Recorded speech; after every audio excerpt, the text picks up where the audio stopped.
a lot of people here don't need instructions on the Fourier transform.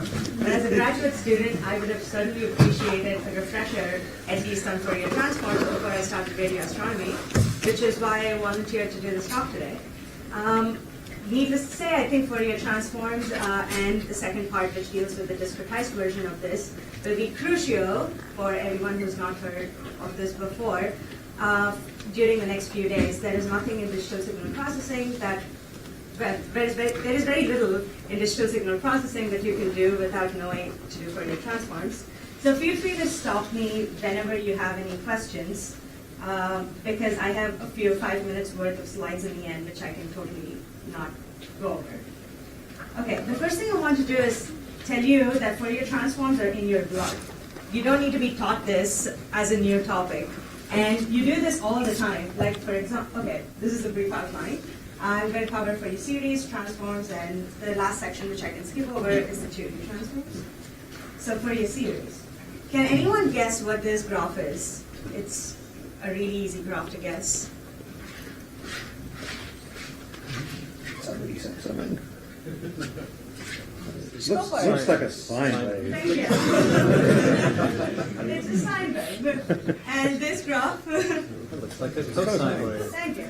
Yeah, so this is a slightly more complicated graph, which is the sine wave plus cosine wave. My axes are always going to be time, because we will be doing a lot of time transforms. What you've just done is do a Fourier series in your mind. You just looked at the graph and said, okay, this is a sine t, but you've decomposed that function into its Fourier basis. Every periodic function can be decomposed this way into a sum of sines and cosines, not just the sine waves. And there is a more systematic way to figuring out what those coefficients of these sine and cosine functions are. Let me see if I can have the pointer working. Yeah. So there is a more systematic way of figuring out what these coefficients are, which was just one in the previous two graphs. And those are given by these more complicated equations, which you can use if you are, say, dealing with a function of this sort. So this is not a sinusoidal function, it's a square wave, but it can still be decomposed into its corresponding, well, in this case, cosine, because this is an even function. So all even functions, which means it's symmetric around 0, can be decomposed into just cosines, and the sine component goes away. And the Fourier series, these are the coefficients of a periodic top hat function, which is just a square wave with a 50% duty circle. You can also add the sine and the cosine into a complex wave, into e to the I omega t. So e to the I omega t is just cosine t plus I sine t.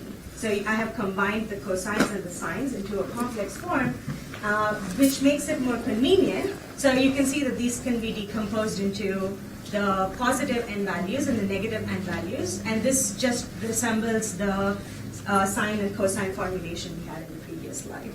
And there is also a relationship between the trigonometric coefficients an and bn and the circular, the exponential Fourier series. One thing I want you to observe is that these are just circles. E to the I omega t is the equation of a complex circle, a circle where the x-axis is real and the y-axis is imaginary.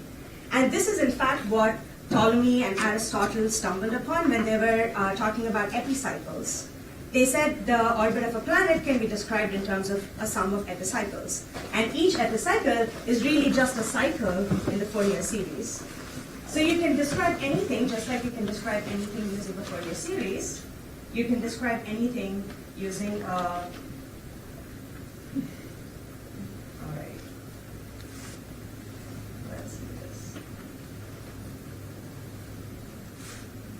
see if the sound works.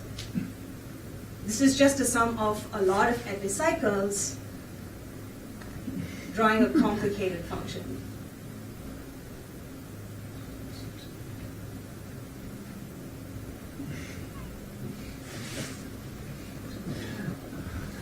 Oh my word.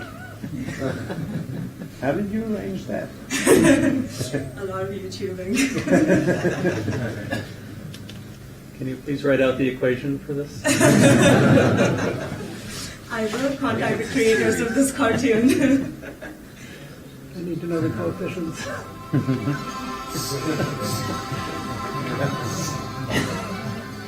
That's brilliant.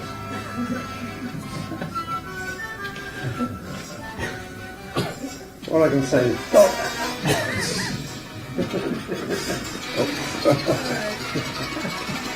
This video is called Ptolemy and Homer. Sensei, or you want to watch this video. So that was a periodic function. You can see that the epicycles were going over Homer Simpson again. And well, that's that. The main takeaway of Fourier series is that every periodic function, no matter how complicated, can be decomposed into a sum of sines and cosines. So now to the main meat of the topic, Fourier transforms. Fourier transforms is the continuous version of Fourier series. That you're dealing with as a function of time is not periodic. And in a lot of situations, we want a Fourier transform or find a Fourier series of a function that is not periodic, like a Gaussian. And as we saw in Dan's talk, Gaussians come up all the time in radio astronomy in multiple contexts. So to Fourier transform an aperiodic signal, you want to use the continuous version of that trigonometric Fourier series, where the summation, in the previous case it was a summation over finite frequencies, and that's gone over to an integral right now. And this equation in the box is the Fourier transform equation that will keep coming up over and over again in multiple forms. Do you have one of these? No. I think we were supposed to be passing it, sorry. Okay. But for the recording, I think it's useful. All right. Let me figure that out. All right. Is that okay? I should talk slowly now. There are two different conventions of using the Fourier transform. This is the digital signal processing convention, where the 2 pi sits, 1 over 2 pi sits outside.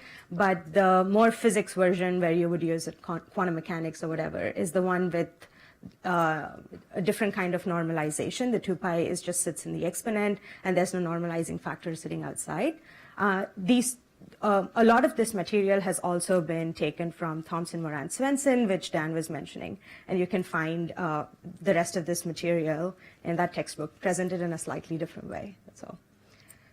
Okay, so let's try to do Fourier transforms of a few common functions and see how that evaluates out. So this is something called a top hat function. It's also a really common function. It might not seem like it. It might not seem like the Gaussian, but we will encounter top hat functions over and over again. It's also called a rectangular function. The definition basically is that it is 1 for a small amount of interval around 0, and it's 0 everywhere else. And I decided to call this width tau. So take out those old tools that we call pen, and if you don't have a piece of paper, there's a schedule, and try to Fourier transform this equation. I'll give you a minute. You can collaborate with your friends. Because it's just 1 and 0s, it should be easy to Fourier transform. Go on, take out your pens, and take out a piece of paper.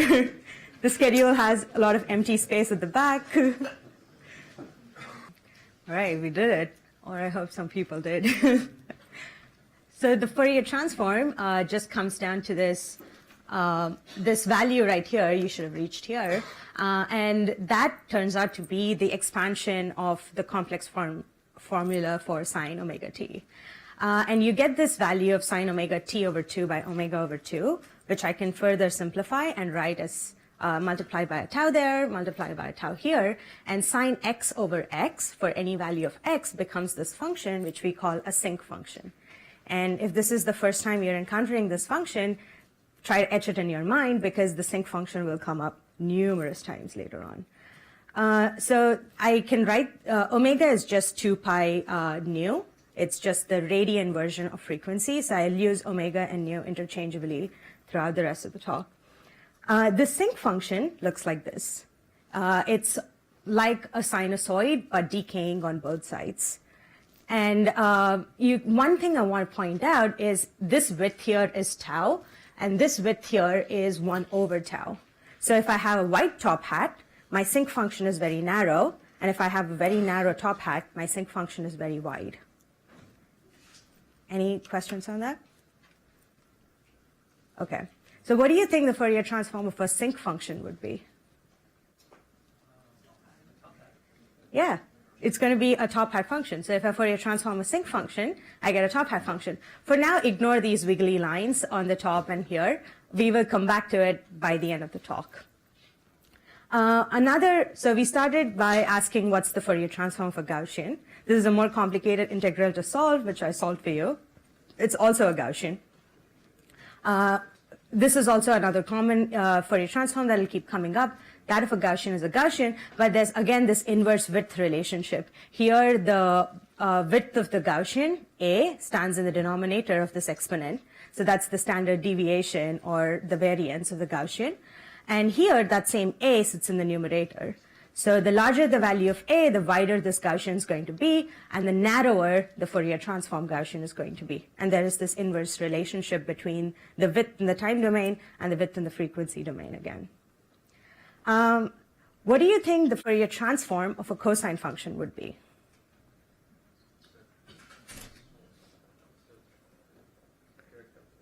A Dirac delta. So we said that any periodic function should be a Fourier series. If you try to do a continuous Fourier transform, what you encounter is that it will come back to being a Dirac delta function. So a Dirac delta is basically telling you that you're looking for a continuous function, but in fact what you have is a discrete function. So by definition, this is defined only at the value where omega is omega naught, and not defined anywhere else, or it's zero everywhere else. I'm going to be a little pedantic, Deepthi, and ask you to go back one slide. And I'll just point out that that sine wave starts at minus 2 pi and goes only to plus 2 pi. And to get the Dirac delta function, you really will want the sine wave to exist for all time.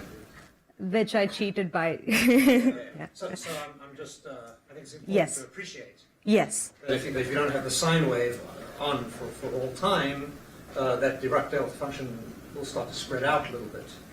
I get to that. Yeah. Oh, you come I'll come back to that. Fantastic. Okay. Yeah. So I'm cheating here and assuming that these are all infinite signals where I show you only a piece of it because I don't have infinite board. Oh, very long. Yeah. Or very long. But basically, this integral has to go from minus infinity to infinity for this to come out. And the Fourier transform looks like this, which is just a Fourier series. When you try to do a Fourier transform of a periodic function, you still get back your Fourier series. And one thing to observe is because this is an even function, that is, it's symmetric around 0, you get back an even function, which is also symmetric around 0. Instead, if you Fourier transform the sine wave, which is an odd function, it's asymmetric around 0, or more importantly, it is the negative of itself around 0. So sine minus t is minus sine t. You get back an odd function, which is also a reflection around the x-axis and then an inversion, which is what odd functions are described by. Also notice that this is imaginary only, whereas this is real only. This doesn't have an imaginary component, and this doesn't have a real component. And this property of Fourier transforms will also be useful later on. The last important function, which will be very useful in the second part, is the Dirac comb, or the sampling function, or the train of delta functions, or this goes by many names. And if you have a train of delta functions, it will Fourier transform to another train of delta functions. The difference again is that here, if the Dirac comb is very narrowly spaced, this will be very widely spaced. And I just cheated by putting the spacing at 1, so these look similar to each other. But if it's not, the t naught in the numerator here goes to the t naught in the denominator here. So as a summary, these are the Fourier transforms that will be useful. Hopefully the slides will be given out, so you can use this as a reference later on as well. Now to the properties of Fourier transforms. The first property is linearity. If you add Fourier transforms in the time domain, you can just add them in the frequency domain as well. And this is a property that we exploit very often in digital signal processing. Because the real part if you have two real functions, you can add them in with an imaginary value here. You can make bi, and you can Fourier transform the real part and another function as the imaginary part together. So you can do 2 Fourier transforms at once, let's say. And there is the scaling property, which we were talking about, which is if you have a narrow signal in the time domain, you will get a fat signal in the Fourier domain. And if you have a fat one in the time domain, you get a narrow signal in the frequency domain. And this is also a property that comes up very frequently in radio astronomy. For example, anything that has a Fourier relationship will exhibit this property, right? Antenna diameter, the diameter of the antenna and the beam on the sky are a Fourier relationship. So if you have wider, fatter, if you want a thinner beam, you need bigger diameter antennas, which is why most of the antennas in astronomy are very large. That is to make the beam very narrow. Then there is a shift property, which sometimes will be useful. If you do a time shift, it will transform to multiplying it by an exponential function in the frequency domain, and the opposite. One place where this is extremely useful is the way you get radio signals or cell phone signals. So notice that this e to the j omega naught t is again a bunch of sinusoids. So frequency modulation, which is how you get FM radio, is just taking your time domain signal and multiplying it by a cosine function right here. So say you want to transmit a Gaussian wave, someone saying hello. You modulate that with a cosine wave, and then here what you get is a frequency shift. And you can transmit this using a frequency of whatever FM radio channel you're part of, 86.2 FM, say. And this same Gaussian will appear at 86.2 megahertz, and you can decouple it at the receiver station and listen to the hello, or whatever the radio operator wants to say. So properties of Fourier transforms are very useful when you want to develop applications for it, basically. Then there is the even and odd property. If you have even functions like cosine x, you will get, this is about how to decompose. So every function, f of x, can be decomposed into its even component and its odd component, even if it's not inherently even and odd. And the way you get the even part of your function, which won't be the whole function, is by doing this step on it. And the way you extract out the odd function is by doing this to your f of x. And the even function, like cosine x, always results in an even Fourier transform. And the odd function will always result in an odd Fourier transform. So this is a useful property if you have like a mixture of signals to figure out what the Fourier transform end is, what's happening on the Fourier transform end. Any questions so far? Okay. This is the symmetry property, which we also saw with sine waves and cosine waves. It's real, if it's real and even, it will be real and even. This was the cosine function. Second was the sine function, which was just imaginary and odd. This is a property that mostly I've used only in physics. If you, in quantum mechanics, if you do a derivative on this side, it's just equivalent to multiplying it by the frequency on the Fourier transform side. And if you do an integration, it's equivalent to just dividing it by that frequency. I don't know where this might be useful, but it's a useful function, especially in physics. The most important property that we will see again multiple times for the rest of this week is convolution. What is convolution, first of all? Convolution is that complicated integral, which is not a multiplication, most importantly. So if I have a Gaussian function and these delta functions, if I multiply them, I will get 0, because there is no overlap at all between these two functions. But if I convolve them, I will just get 2 Gaussians at the place where these delta functions are. So more complicatedly, what you do in a convolution is if you have two signals, f of x and g of x, you flip g of x. This is an important step. You flip g of x and then find out what is the overlap between these two functions at every single point. In the previous case, this was easy to see. If you flip a Gaussian, you still get a Gaussian because it's symmetric around 0. And then if you multiply it, it's going to be 0 till it hits this delta function first, and then you get the Gaussian wave back. And then it's again going to be 0 till it hits the second delta function, and you're going to get the Gaussian wave back. But in reality, your signals are going to be more complicated like this, and convolution will look different. For example, the convolution of two top hat functions will look like a triangle, and you will encounter more convolutions later on. The reason why convolution theorem is important is because if I multiply two signals in the time domain, which I will very often do, it will result in the Fourier transforms being convolved. So, for example, this case here that we saw was just multiplying the Gaussian with the sinusoid. What happened in that case, oh, sorry, never mind, I didn't plot that. So if you convolve in the time domain, you get a product in the frequency domain. And this inverse relationship will keep coming back. So in this case, I said I'll explain what these squiggly lines are all about later on. Like Jonathan was pointing out, I took a finite domain signal in the time case. So in this case, even though I said the sinc function is infinite, I only took it from -10 to 10. And I did not take an infinite wave because my computer cannot really process infinite or very large signals. And because this is a finite wave, what happened was I inadvertently multiplied the sinc function with a top hat function by making it finite. A top hat function that was 0 beyond -10 and beyond 10 and 1 within that. And that multiplication with the top hat function in the time domain resulted in a convolution with a sinc function in my frequency domain, because the Fourier transform of a top hat function is a sinc function. And convolving with the sinc function is what gave me all these squiggly lines right here. Those are really tiny sinc functions.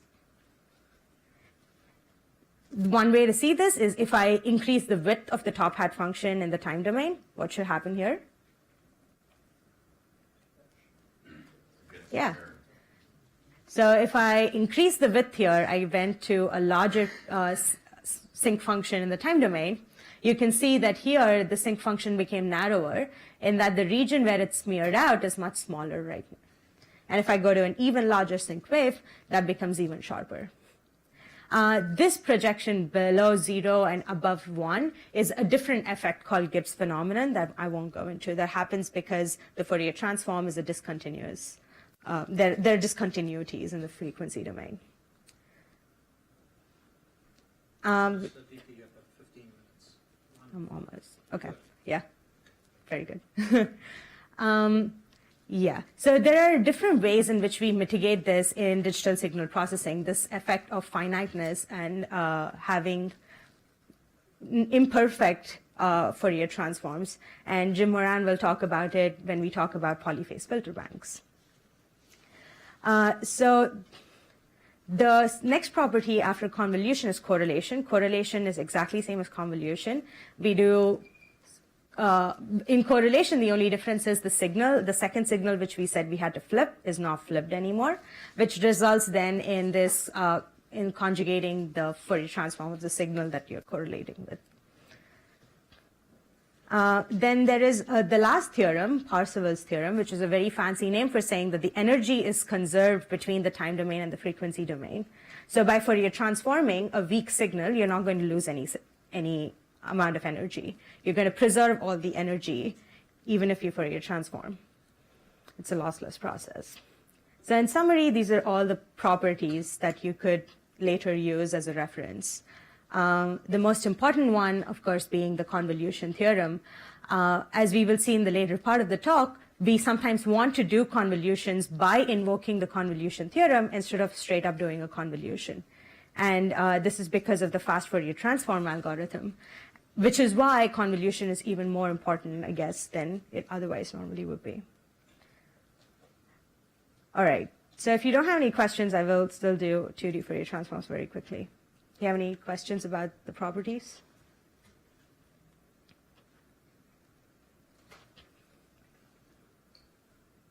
Don't be scared. Everyone here knows Fourier transforms, so if you don't know it, feel free to ask questions. Everyone will help you. So yeah, Arash asked a very good question, which is there an opportunity for Q&A? And I answered in a bit of a rushed way. Originally, when I scheduled this, I actually built in sort of panel discussions with instructors, and unfortunately those got pushed out of the schedule just because I couldn't fit everything in. So I'm hoping the instructors will be open for questions, and people really should feel free to. But also people are sticking around the whole week on their lunch breaks and social events, and these are all opportunities to have discussion. All right. You can ask me questions later, too. So very briefly, two-dimensional Fourier transforms. They work exactly like one-dimensional Fourier transforms, only there are two variables involved now, x, y in the case of the time domain, which used to be time domain, and u and v for what used to be the frequency domain. And like we had sinusoids in the one-dimensional case, we now have two-dimensional sinusoids that form the basis. It's easy to see that there are like all these vertical frequency, this being higher frequency, this being lower frequency. I think they're called modes once we get to 2 dimensions. And these are the horizontal modes, maybe. And the rest of it is just a combination of these modes, where here you get like alternating black squares and white squares. So this is for an 8 by 8 pixel image. The most common 2D Fourier transform you will see is a circular disk being Fourier transformed to the circular aperture Fourier transforming to the airy disk. This is the Newton rings, the diffraction pattern. This keeps coming up. We stumbled across this way before 2D Fourier transforms were formalized. And you will also see this in radio astronomy. Every time you have a single dish, the beam will look like, the power beam will look like an airy function, which more mathematically is a Bessel function. But in 1D, it's very similar to a sinc function if you take a cross-section across this pattern. And that's it. We're doing really well on time. That's my last slide. Fantastic.